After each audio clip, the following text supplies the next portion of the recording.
definition of a tyrant in Western history is someone who declares him Pope and King. He realized that none of these kings were actually tyrants that he imagined, where he says that in communist states and liberal states, the government does have to be more, like has to take over more of these institutions to make you loyal to them instead of your family, instead of your community, instead of your religion.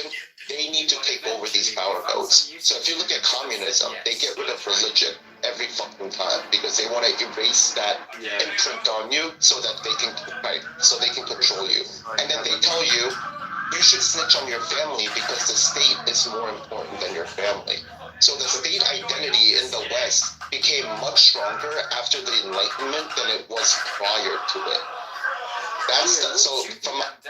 So just real quick, and then you can go. All right. So one last thing is that if you look at Western societies, they have a lot of non-governmental institutions like academies, the monastery, the church. They had the guild masters of the artisans. They had the artisan guild. They had the merchant guild. So every one of these groups of people had their own laws for their own institutions that they created from their leaders, not the king. Do you see the difference here, right? So his only role is to protect these institutions that people have created and let them continue that on, right? And he's supposed to be the protector of all these things. Liberal societies, they deconstruct these institutions so that all of these things that the institutions used to do, the state does it because no one wants to do it anymore. I see the point you're making, and I think that I'm not necessarily pushing back at it, but I thought that there was quite a sort of an institution, if you could call it, of the lords reporting up to the king, or then there's several different... That is, but they all have their own autonomy. The aristocrats, as long as they're under the general law of tradition, Christianity, they have the autonomy of each region, the different provinces, the different burghs in Anglo-Saxon times. They have their own autonomy. I mean, No. These nobles were given some. They were given some lateral freedom. The aristocrats, but it's true that they were in service of the king. But the king was also in service of tradition and the estate of the country and the protection of the credit of the state. So you know how republics will borrow money and spend money? The king used to be responsible for the debt, and his family and his son were responsible for war debts. So imagine you're the king, and you borrowed a shit. Correct. Imagine you were a king, and you knew you had some enemies on the borders, and you're like, damn, they might invade us in a few years. Then you're not going to borrow money as a king during your kingship, but you want there to be enough credit that you can borrow from banks when your son is the new king. Or let's say the king started a war and he finished the war, it took 10 years, and he has all this debt. Then he's going to curb his own family's spending to be able to pay back that debt and the interest. So the kings would actually pay back that debt and the interest, so that if his son or grandson got into a war, they would always have a fresh, good credit from his family, so they could borrow money.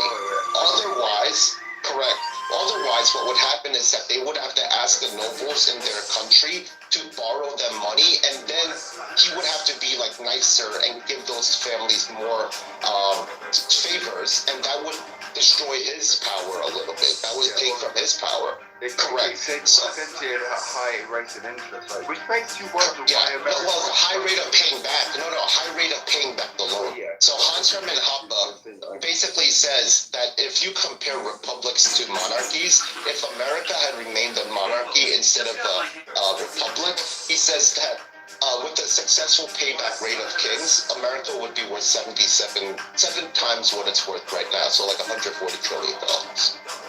It would be worth 7 times what it is right now. Because he says that if you compare all the republics, we'd be partners, right? The world probably would have had far fewer wars as well. Yes, because the British Empire was the big daddy keeping everyone in line. The Ottoman Empire was keeping the Middle East in line. The Persian administrators were keeping the Middle East in line. So when they're ruled by a great emperor who can unite all of these Middle Eastern areas like the Ottoman Empire, that's when the Arabs shine, actually. When they don't have a great leader effort to unite them all, they all separate into their tribal identities and start attacking each other for resources. So, like, a great figure like that is the one preventing all the kids from fighting inside the household. The big daddy. Dad is the one stopping all the kids from fighting, not the kids. If there was no dad, the kids would Daddy's fight each home. other, abuse each other, etc. Yeah. Daddy Trump. Daddy's home. Which is what makes me wonder why America seems to be quite happy to be paying out more in interest than it is in its military at the moment, which is really Correct. So all the different, whether you're Democrat or Republican, when you have a majority, you're going to put spending for your things, right? And when it's the other side, it's the other side. And Ben Franklin said the moment that people realize that they can vote, like benefits to themselves from the treasury of America.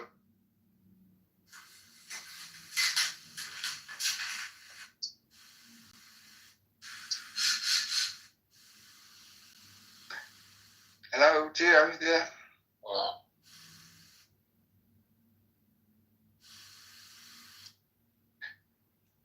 Gio, do you owe money to your phone company? He must have gone and started a business because he's such a devout libertarian, conservative Republican. He obviously knows how to run a business and start a marketing campaign to successfully market that business. But I don't know. You know, some people just want to talk about politics. Some people want to start a business. Some people want to put their money where their mouth is. You know, it's life. So here, we can talk about gay stuff now, can't we? Let's talk about starting a gay business for gay men that are looking for anal fixation remedies. Oh, they kicked me. Or Meta or Nvidia. Well, it's not that I don't like them. It's just I feel differently. They're probably good investment. I just feel, as long as they get the money back, that's okay. They can be Tesla, one can buy off Google out, Google can buy off whatever, I'm not bothered. Money is money. I invested, I want money back, that's it. Right? As long as you So, like. Ashkenaz that they play with. Well, I just wanted to say that what y'all said before, as far as it having like a fear of white people, I guess you could say that's a layer to it, but another layer to it is just simply feeling as if African American people don't have culture, and so that's one of the reasons why I push back on somebody calling me an American person, because simply put, what does that mean? It'll encompass everything. What separates you?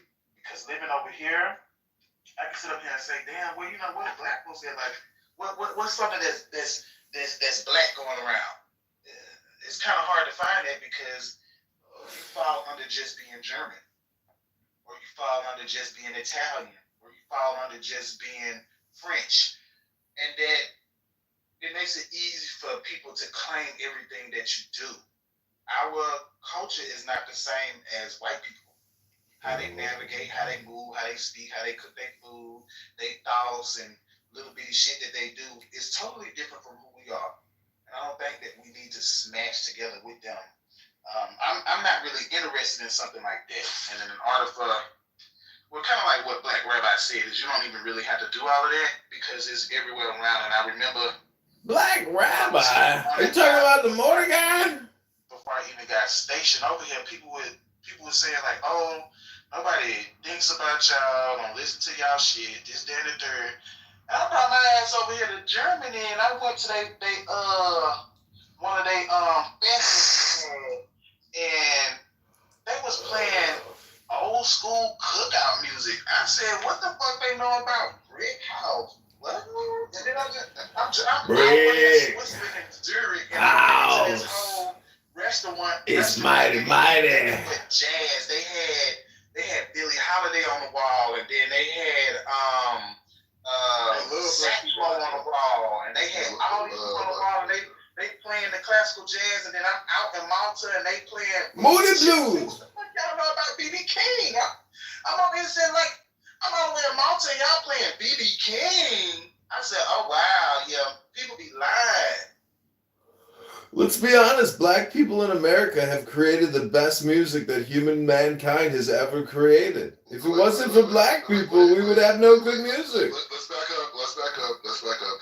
Black people have created the most innovative forms of political thought in Western civilization. Okay, because of black people's articulation and understanding of the Constitution, they were able to allow white people to realize what their own documents were even stating.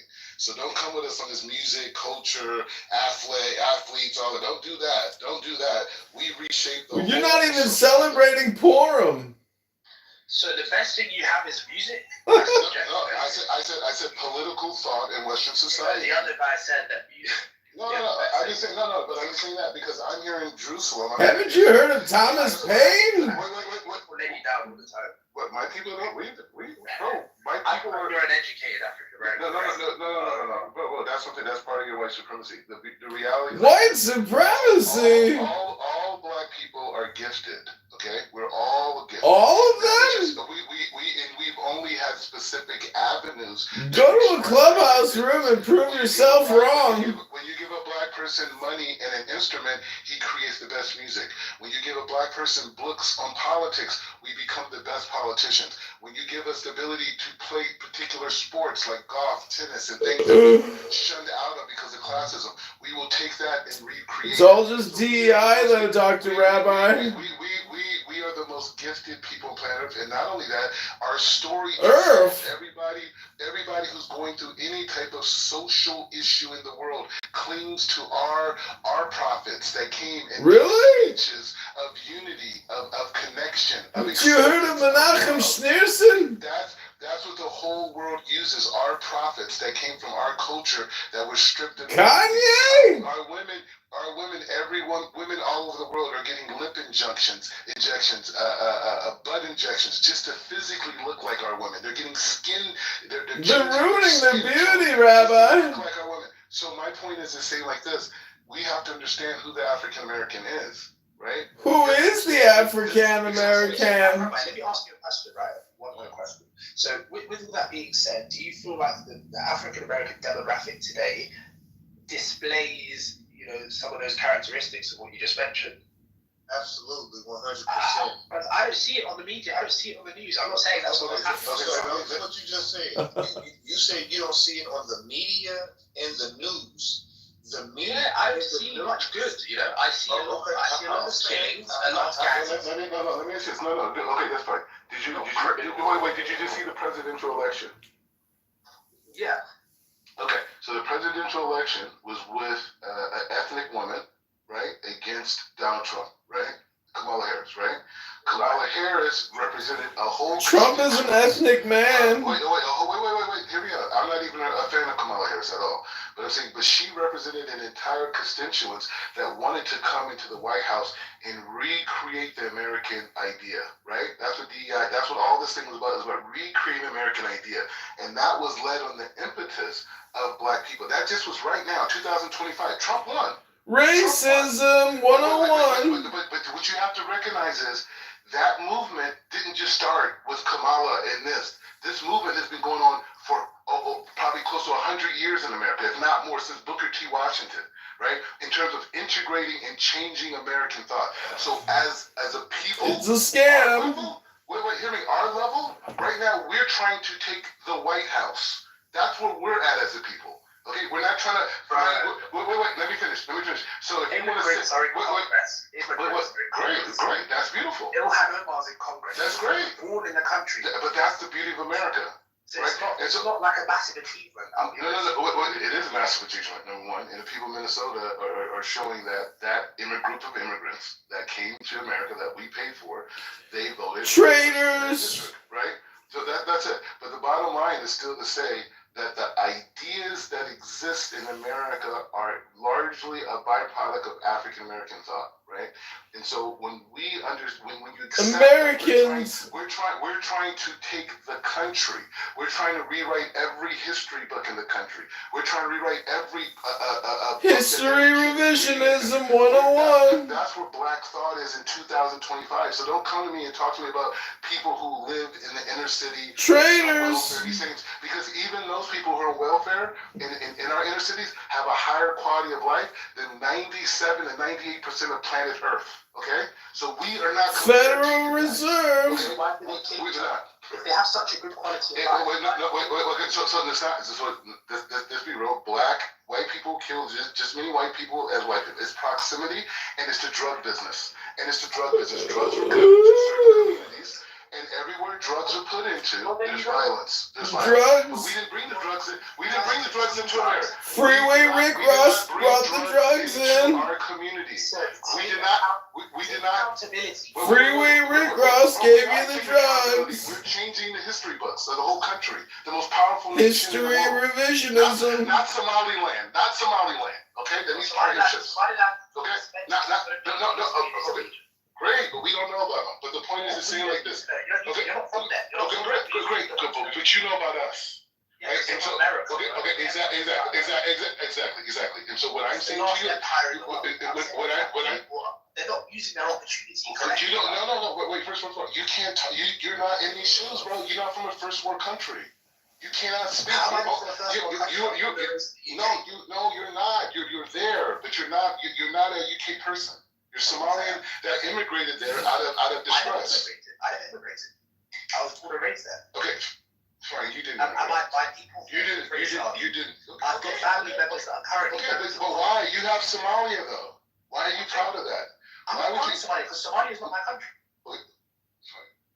Somalia is not my country. I don't care about Somalia. I actually dislike a lot of Somalia. Right? I'm from Somaliland. That's where my roots are. Okay, so I'm saying, so why are you not there with a position of power? Do you know the funny thing is? It's because he hasn't read your latest book, Rabbi. What I'm saying to you is, why are you not in your own country with a position of power? Why are you bragging about fighting for a white man's army? A white man's army? We don't have this color. We don't look at everything. I know you don't, but they do. No, they don't. It's only. They do. No, they do not consider you British, period. Of course they do. No, they don't. Yes, they do. Bro, there was literally an Indian. There was an Indian that was the prime minister. Yes, we saw it. Right? David Langley, the foreign minister, is a black Jamaican, right? What does that have to do with you? At the end of the day, the UK doesn't have the same racial views that America does, right? Of course it does. Let me just say one last thing. There's a difference between you have entire ethnicity. political parties. Hold on. There's a difference between ethnicity and nationality, right? So, and that's very prominent in the UK. And that's why everybody knows, unlike black Americans, everyone knows where they're originally from. But they also believe in the British identity, and that's the way that we live. Okay, so that's a good point. So what I'm saying to you is the fact that you have a homeland, and I travel back. Wait. Let me finish. Great. You improve the economy. So you have a homeland. Stand against Illuminology's hypocrisy and put a stop to Mephistopheles' New World Monopoly. There you go. Nice. I was playing a beat behind it, and it followed. Yeah. It's called Illuminati music. They control what we wear. They control what we read. They control what we hear, what we eat. Illuminati music. It's like Illuminati music. Yeah, it's hypnotizing you. But if we rap it, it doesn't control us enough. Because the only way to have the Illuminati not control us is to rap, right? No. Oh, they can still control us if we rap? No, it's hip hop when it has a message. But I thought it was Illuminati music. Well, see, what I'm doing here is I'm attempting to wake you up as to what this is. Right? They control MTV, BET. They use that as a tool. I mean, I used to control They're controlling us all through. You know, but like whatever. That was a long time ago. I didn't even resist. Right. Well, you probably wasn't even alive when that came out. Well, yes, you was. I was alive. I was like, it came out in '83. Oh, I was 5 years old. Yeah, you still had your thumb in your ass. That was my first album. See? There you I go. really loved it. See that brother? Yes, I You still love it? You Philip? Yes, because the man is sitting in the graveyard. He was actually talking about a woman that he did get pregnant that blamed the baby on. Billie Jean ain't my lover. But one of the greatest music producers in history. Do you know who that is? One of the greatest music producers. That sounded like somebody fucking farted on My himself. keyboard and the Ninja Turtle song came on really loud. I'm so sorry. I did this to you guys. You know the guy who produced most of Thriller? Rod Templeman or some shit, whatever fucking. Temperton, yeah. Temperton. But Temperton produced other songs. Yeah, like Def Leppard's Pour Some Sugar on Me. Man, he produced hundreds of hits. Like, he's got probably more hits to his credit than most producers in history. Some Van Halen shit. Some random white guy that don't like to do interviews. Yeah, he just like, you listen to his demos, like, how did you get that song from that, like, whatever. Man, that guy's besides Quincy Jones. And Rick Rubin, right? Well, Rick Rubin is okay. Like, what the fuck does Rick Rubin do? He just shows up. He doesn't show up. We paid him all this money. Rick Rubin stuff always got like a rock and roll hip hop feel to it. Yeah, Run DMC Slayer kind of shit, right? Yeah, Johnny mixed Cash. together. Yeah. Like I got 99 problems, but a chick ain't one. You know, with that a 99 problems is like just a sample of a rock. Like a guitar. Walk This Way, bam, bam, yeah, some shit. That's kind of his little flavor, where he kind of technologically does rock and roll. What's funny though is if you listen to the Beastie Boys' first album, like Fight. No, that album was so good. Like Fight for the Right to Party. There's a guitar solo, and that's the lead guitar player of Slayer playing that. Slayer, yeah. Yeah, because they were on the same label, and they're playing this. Yeah, they were. Beat It produced one of the best heavy metal records ever. Like Rain and Blood is like the OG thrash speed metal album ever made. Like everyone's like, yeah, that was like what started everything. That was Rick Rubin. Rick Rubin also did License to Ill, Paul's Boutique, like all that early Beastie Boys shit. Well, to me, License to Ill is the best one. But Run DMC, which were like the original, like they were the first ones to just like go off and flow on shit, and not like I heard it blow and I'm getting the party started. Like I know Schoolie D said some shit, but like Run DMC, like Schoolie D is the first gangster rap. He was, but he wasn't like super famous though. Like Run DMC, no. They were famous. So they did some like more content to their rap. Run DMC. How come when I talk about rap to you, you get all serious? But like, no, I'm not. I'm talking about Ozzy with you. You're just like, he's a gay Satanist. What about Old Dirty Bastard? Okay, is Dirty Bastard? Wu-Tang Clan. Heaven or hell? No. Is he going to heaven or hell?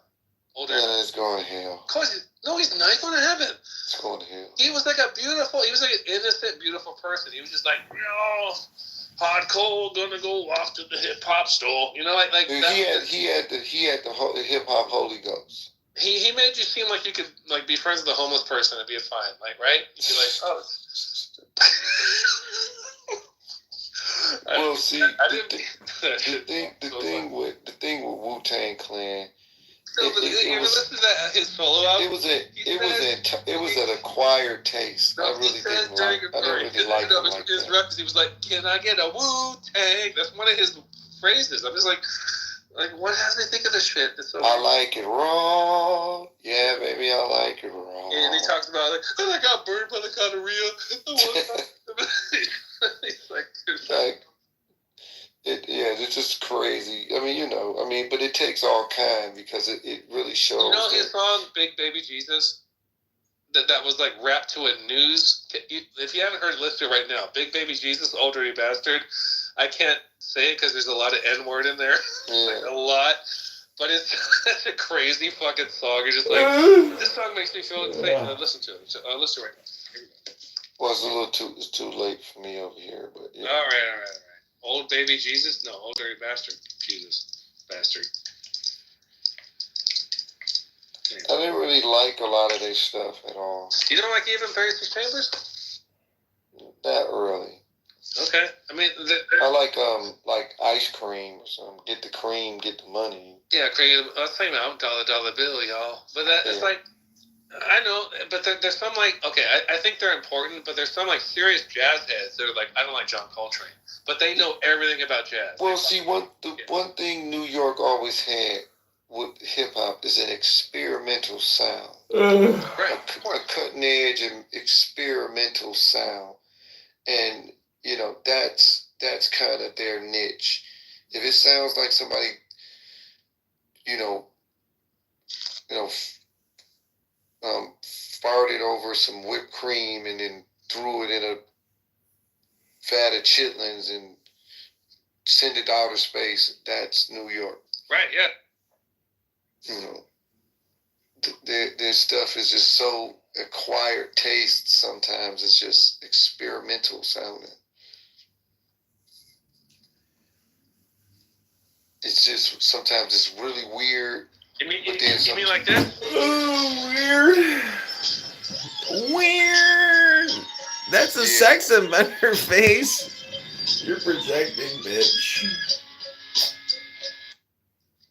Organized noise. That's Jizza. That's fucking Jizza right there. The genius.